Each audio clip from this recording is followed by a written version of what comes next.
Defense Secretary Gates in China this week and warning the Chinese not to, quote, underestimate the U.S. military after China refused to adopt a more cooperative stance with the U.S. military and tested a stealth bomber during his visit to China. We're joined now by Gerald Celente.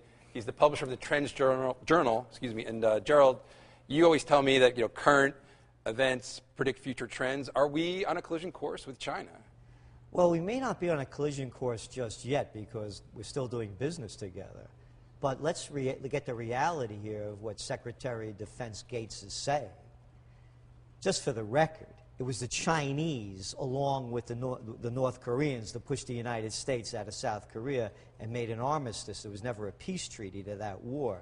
And just for the record, it was the Chinese, along with the Vietnamese, that defeated America in the Vietnam War. Just for the record. And just for the record, the United States can't beat a bunch of Afghans with sandals on and light arms. They're not going to defeat the Chinese. And the Chinese now, they don't have the military muscle, but they have the strategic ability with their new aircraft carrier killing missiles, and now, as you mentioned, they're stealth bombers. So you're saying the U.S. would lose a war with China? The U.S. would lose a war. They can't win in Afghanistan or Iraq. I mean, all this blowhard talk about we're going to protect, Japan, and if there's a strike against North Korea or North Korea against the South, we're going to step in.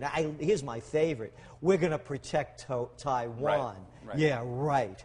All right, so the Chinese aren't stupid, though, and we do still have a few nuclear missiles and everything else, and yes, a lot of their economy is tied up with us. So isn't that concept of mutually assured destruction going to protect us the way it protected us with Russia? Absolutely, yeah. So, but don't underestimate me.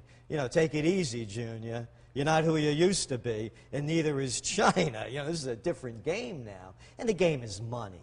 That's really the name of the game, because when I was growing up, we were taught to hate those Russians, those commie Russians, and those red Chinese, until everybody started doing business. So everything's okay right now. Right, and you're right. And the big point of contention with China is our arms sales to Taiwan.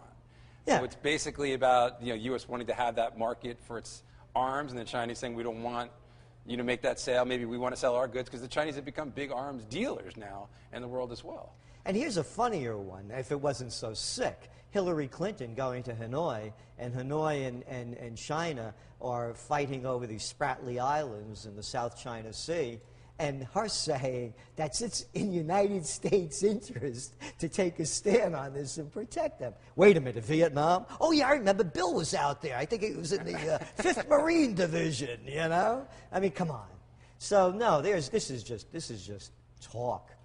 Right. But so how does it evolve? I mean, presumably they build up military. There's some skirmish maybe somewhere where new lines are drawn. I mean, how does it play out? Taiwan becomes China. And China wins whatever they want to do out in that area. It's just an evolutionary process throughout history. You have powers that rise and fall. Nobody's going to be able to touch China. The other thing that happened, let's go through the history of this. When the United States and other countries started manufacturing in China, one of the deals was you have to give us your technology as well. And whether it was Boeing, GE, Hitachi, or Siemens, they now have the technology. So it's hands off on China. Are economic relations going to break down to the point where China will suddenly seize all of our companies that are operating over there? I mean, it's now a huge manufacturing base and sales base for a lot of U.S. companies. No, China wants business to continue to go. That's why they're buying up bonds in Europe to keep the Ponzi game afloat. So no, they don't want war. It's the last thing that they want. They want more money. Right, so is that part of the world the most likely place? Because you talk about the possibility of wars, hot wars, in the coming year. The Middle East. It's the Middle East. It's the Middle East. Hands down. And it's, the Israeli-Palestinian conflict isn't going away. Iran is still a hot button issue. No, that to us is the place to look. That's where it's going to be. By the way, if North Korea attacked South Korea, the North Korean border is only 100 miles away from Seoul. And Seoul is one of the most populated cities in the world, 24 million people. That place becomes toast.